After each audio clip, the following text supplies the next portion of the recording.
Mirigos started by employing engineers in Eastern Europe and finding them very interesting and challenging positions in the United States. Over time, we've expanded, and today we represent two major markets. It's the entire Europe and Latin America. Naturally, often, this is the most common question we get.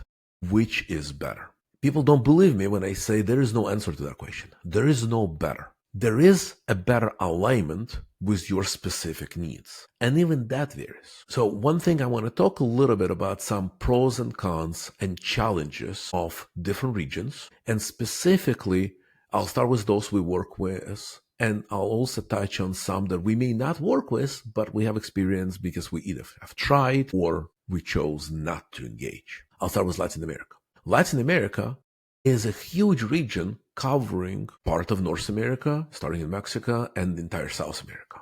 And when you talk about what are the pros and cons of working in Latin America, you can talk about it, and there are a lot of similarities, but there are also a lot of differences. I can tell you that hiring an engineer in Mexico and the expectations are not the same than hiring the same skills engineer in, let's say, Costa Rica. The big advantage of hiring in Latin America, and that's universally true for all countries, it's a great time zone alignment. Even if you're Pacific time zone, you are only a couple of hours away from your engineers, regardless of where they are. If you're in Eastern time zone, then you're aligned with most of Latin America as far as time zone goes. You have great talent. It's a very developing market. We started working in Latin America about 7-8 years ago.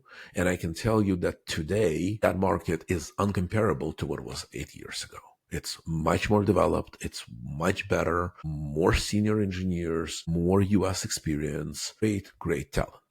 That does not come without a cost. Language, English fluency varies greatly across Latin America.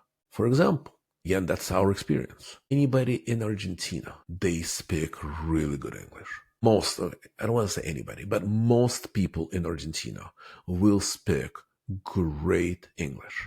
They have the cultural awareness of the United States, just very much aware of how things are in the United States. That is not necessarily true in other countries. We've hired people from Peru. We've hired people from Bolivia. English may not be as developed. Some people speak great English. Some people don't speak English at all. Mexico gives us the widest range of English knowledge. You get anything from nearly native English to no English at all. Same goes for cultural differences. It's not the same. Even though Mexico borders the United States, it's not as aligned work ethics-wise, ownership-wise with the US as, for example, Argentina does. Brazil, enormous amount of people, very high-level talent pool, but Brazil speaks Portuguese. If you're building a larger team in Latin America, unless you want everybody to communicate in English, you got to understand that if you're mixing Spanish-speaking countries with Brazil, they may not have a common language other than English. Costa Rica, small country, very expensive, but you've got native English level. You've got native US mentality or very much aligned US mentality. So you have great engineering talent, but it comes at a price.